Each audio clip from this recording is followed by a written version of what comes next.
Terima kasih saudara Muslim Majlis. Bismillahirrahmanirrahim. Alhamdulillahirabbil alamin. Wassalatu wassalamu ala asyrafil anbiya wal mursalin wa ala alihi washabbihi ajmain. Assalamualaikum warahmatullahi wabarakatuh. Salam sejahtera. Apa khabar semua? Alhamdulillah. Yang saya hormati sahabat saya Datuk Seri Azmin Ali, Ustaz Abdullah Hussein, kepimpinan Perikatan Nasional di berbagai peringkat, saudara-saudari, tuan-tuan, puan-puan yang hadir pada malam ini. Saudara-saudari, pengundi pulai ini cukup bertuah. Dalam tempoh 18 bulan, mereka ada 3 kali peluang untuk memangkah. Dah pangkah sekali PRN. Ingat, masa PRN, masa itu saya jadi Menteri Pendidikan. Jadi kita kata tak payah buat dululah PRN ni. Budak-budak nak sibuk dengan SPM, nak buat juga. So maka buatlah PRN. Waktu PRN yang keluar mengundi di Don Kempas 49%, di Don Perling 43%. Jadi separuh pun tak sampai yang keluar mengundi. Keputusan yang ada pada waktu itu adalah berdasarkan jumlah pengundi kurang daripada separuh jumlah keseluruhan pengundi. Maka pada waktu itu kita lihat bahawa telah ada satu momentum yang baik untuk penduduk atau pengundi di pulau ini menyokong Perikatan Nasional. Kemudian apabila beberapa kerat pemimpin UMNO dan Barisan Nasional ini melihat momentum daripada PRN Melaka, melihat momentum daripada PRN Johor, dia rasa kalau buat PRU awal dia boleh menang banyak. Dia rasa kalau buat PRU awal ni, memang menang kau-kau lah. Maka ditekan supaya PRU dilaksanakan lebih awal. Saya masih ingat kami dalam kabinet, saya bersama Datuk Seri Azmin dan sahabat-sahabat lain daripada Perikatan Nasional. Pendirian kita pada waktu itu jangan buat PRU dulu. Kita banyak lagi kerja nak uruskan. Kita nak tumpukan pada kerja-kerja untuk membawa negara keluar daripada pandemik COVID-19. Tapi pada waktu itu tak ada. Dia rasa dia dah menang di Melaka, dia rasa dia dah menang di Johor, maka dia rasa bahawa dalam PRU yang ke-15 dia akan menang banyak. Sekali-sekali keluar dia dapat jumlah kursi yang jauh lebih rendah daripada apa yang dia ada sebelum ini. Kita sebuah parti baru, Perikatan Nasional, sebuah parti baru yang baru ditubuhkan 2 tahun, telah mendapat 74 kursi. Saudara-saudari, dalam sejarah Malaysia ini, carilah dalam konteks mana pun untuk parti yang baru ditubuhkan 2 tahun mendapat 74 kursi, menunjukkan rakyat faham apa yang mereka buat. Rakyat tahu apa yang mereka buat. Rakyat tahu dongengan-dongengan PH dan PN pada waktu itu. Maka orang Pulau pun mengundi. Pada waktu itu keluar 71% pengundi di Parlimen Pulau ini. 71% keluar mengundi. Pada waktu itu, sewaktu pengundi-pengundi Pulai ini keluar mengundi, yang menyokong UMNO dan Barisan Nasional dijanjikan bahawa no Anwar, no DAP. Maka penyokong-penyokong UMNO dan Barisan Nasional ini keluar dengan seikhlas hati, mempercayai bahawa bila pangkah UMNO dan Barisan Nasional pada waktu itu, no Anwar dan no DAP. Penyokong-penyokong PH pula didendangkan dengan hoi, diulang ratib hari-hari bahawa jangan sekali-kali kita bekerjasama dengan UMNO dan Barisan Nasional, bahawa kita mesti lawan kleptokrat. Ini penyokong PH duk ratib hari-hari, pemimpin PH duk ratib hari-hari. Maka penyokong-penyokong PH melihat, ya, kita akan lawan rasuah, kita akan lawan penyelewengan, kita akan lawan kleptokrat. Maka dia berilah undi kepada PH.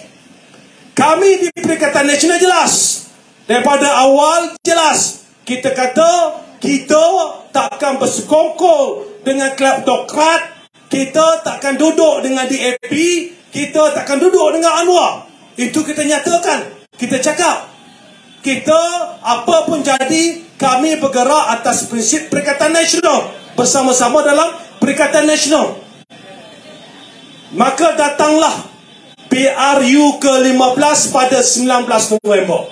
Pangkahlah masing-masing pangkah, ikut kepercayaan sewaktu kempen tersebut. Kempen yang PH dia pergi pangkah PH, percayalah nanti tak akan ada kerjasama dengan Zahid. Yang sebelah PN, ni pangkah PN, percaya bahawa takkan ada kerjasama dengan DAP. Pangkah dengan penuh kejujuran. Pada waktu itu, betapa jujurnya hati pengundi memilih parti pilihan mereka berdasarkan apa yang diwar-warkan dan apa yang dijaja oleh parti pada waktu itu.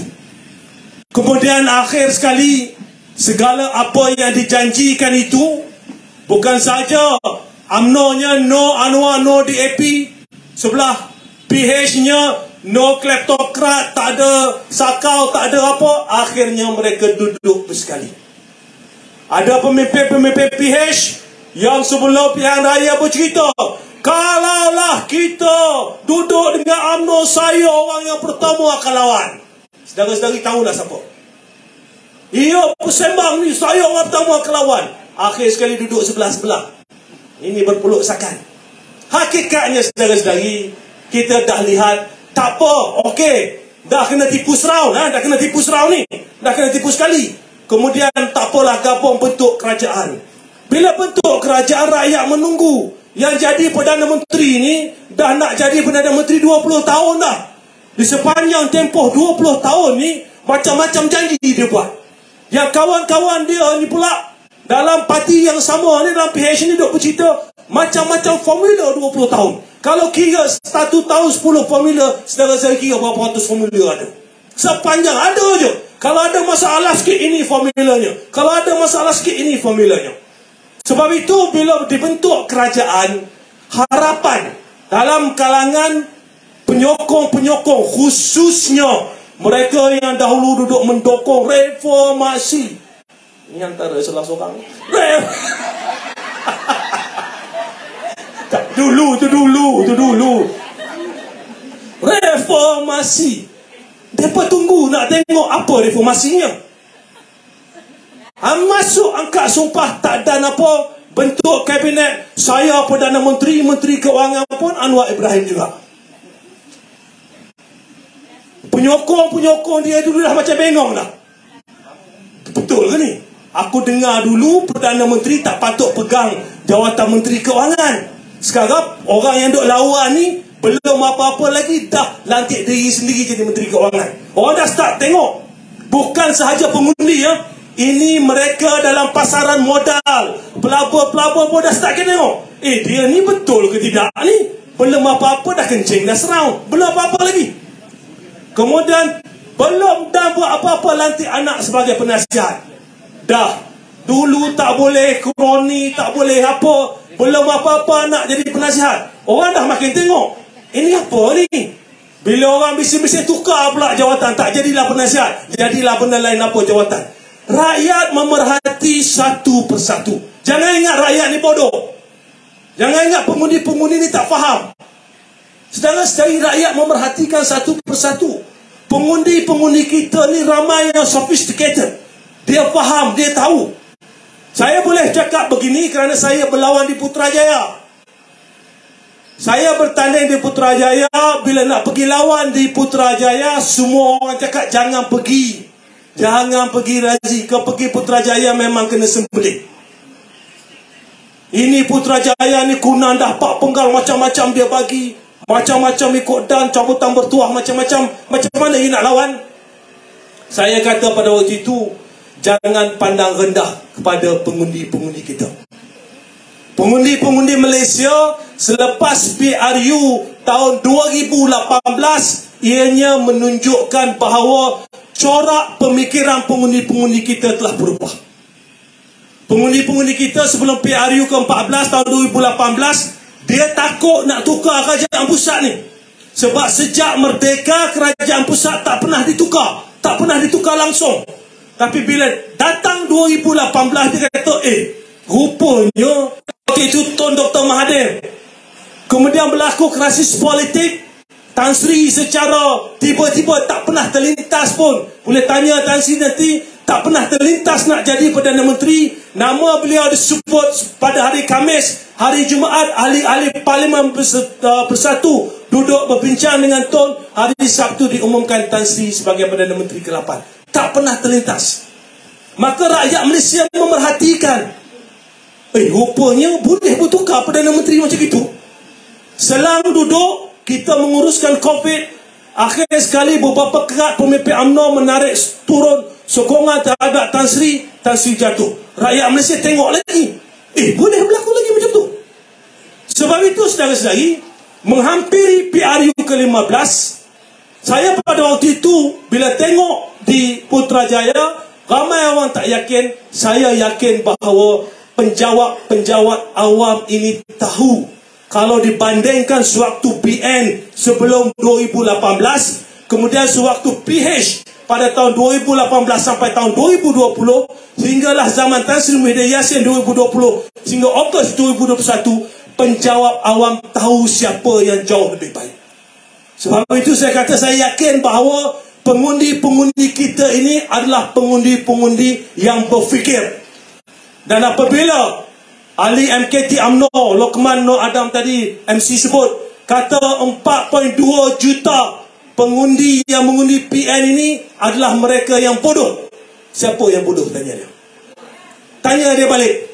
Jangan pandang rendah kemampuan pengundi-pengundi dalam sebuah demokrasi seperti di Malaysia. Dia kata bodoh ni maknanya apa? Bukan setakat kita ni, semua orang, penjawat-penjawat awam yang sokong Perikatan Nasional pun kalau ikut neraca Lokman Adam ni bodoh lah maknanya. Polis, tentera, macam-macam yang kita lihat dalam PRN Selangor masa PRU, kita lihat dalam PRN Selangor sebagai contoh. Undi awal yang pada umumnya melibatkan penjawat awam, kita dapat lebih 75%. Ada kawasan lebih 80%. Ada kawasan lebih 90%. Saya nak cakap lah, kalau kemana adakah kau cakap semua penjawat awam ini bodoh kerana menyokong Perikatan Nasional? Mereka ini adalah mereka yang sayangkan masa depan negara ini. Mereka ini adalah mereka yang fikirkan tentang anak cucu yang bakal mewarisi negara ini. Sebab itu mereka ada kesedaran. Mereka tahu apa yang mereka buat. Sebab itu saudara-saudari, apabila berlaku tempoh kerajaan selepas pembentukan kerajaan selepas PRU ke-15, kita seharusnya telah membentuk kerajaan, tapi belum direzekikan oleh Allah Subhanahu Wa Taala membentuk kerajaan. Bukan bermakna tak akan direzekikan selama-lamanya. Pada waktu itu kita memberi ruang untuk rakyat, memberi ruang nak tengok pemimpin yang duk sembang kencang ini apa dia boleh buat. So maka dia bagi satu tempoh, rakyat duk tengok, rakyat duk perhatikan. Bagi tempoh sebulan, 2 bulan. Mula-mula dia kata kalau orang kahwin pun nak dapat anak 9 bulan, tunggulah 9 bulan. Hari ini dah lebih 9 bulan, saudara-saudari. Apa hasil kerajaan PHBN ini selama 9 bulan kalau saya tanya? Apa hasil dia?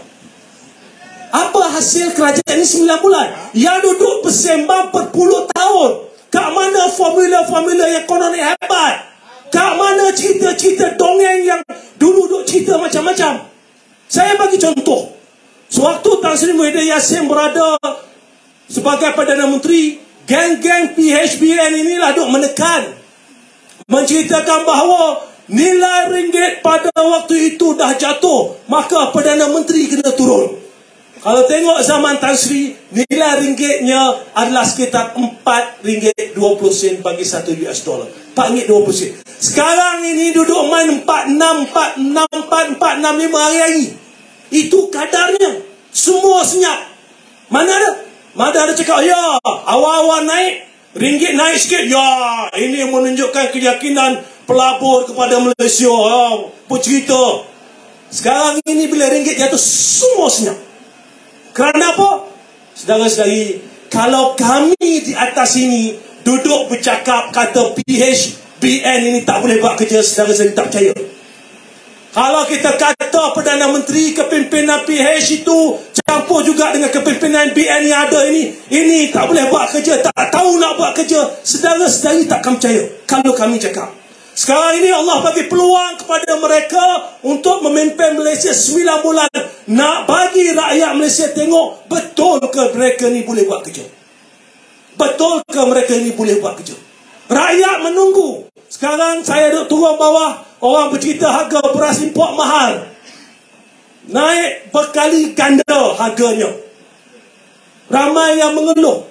Pergi jumpa peniaga-peniaga pasar malam, pergi jumpa peniaga-peniaga di pasar, jualan mereka jatuh merudum. Kuasa beli rakyat tak ada. Kita tengok data-data ekonomi, KDNK kita semakin perlahan, import kita semakin perlahan. Dunia di luar sana semakin mencabar. Pelbagai krisis di luar sana bakal memberi kesan pada ekonomi kita. Apa kita lihat kerajaan pada hari ini duk buat? Duduk bersembang tentang konon-kononnya kamilah pemimpin-pemimpin PN ini, ada yang ambil duit rakyat dan sebagainya, sehinggalah mahkamah buat keputusan bahawa Tan Sri dilepas dan dibebaskan dari tuduhan-tuduhan yang dibawa ke mahkamah. Saudara-saudari, kebenaran ini dia akan datang. Percayalah, kebenaran ini dia akan datang. Kebenaran ini dia akan datang lambat ataupun cepat. Saya bercakap tentang kebenaran ini, saya sendiri melaluinya. Saya duduk di Australia 20 tahun. 20 tahun. Belajar di sana, menjadi pensyarah di 3 buah universiti di sana. Tapi apabila datangnya isu 1MDB, saya buat keputusan untuk meletakkan jawatan sebagai pensyarah. Balik ke Malaysia pada tahun 2018 untuk menjelaskan kepada rakyat Malaysia masa PRU ke-14 bahawa 1MDB ini merupakan satu skandal yang terbesar dalam sejarah. Masa itu semua orang susah nak percaya. Semua orang susah nak percaya. Saya pensyarah bidang audit, saya pensyarah bidang perekonomian. Saya baca satu persatu sebelum saya yakin bahawa ianya merupakan skandal keuangan terbesar di Malaysia, bahkan antara yang terbesar di dunia. Kita yakin pada waktu itu. Kita yakin. Akhirnya tunggu setahun, tunggu 2 tahun sekali, satu persatu datang kebenaran. Allah tunjuk satu persatu. Sebab itu kita dalam perjuangan perlu kekal kepada prinsip asas perjuangan kita. Kembali kepada cerita tadi. Sebelum PRU, UMNO kata no UMNO, no DAP. PH kata kerjasama dengan UMNO, no Zahid. Akhirnya mereka bekerjasama. Siapa yang kekal terus istiqamah dengan perjuangan dan prinsip perjuangan? Perikatan Nasional. Perikatan Nasional kekal dengan prinsip perjuangan kita. Sebab itu saudara-saudari, apabila DAP bercakap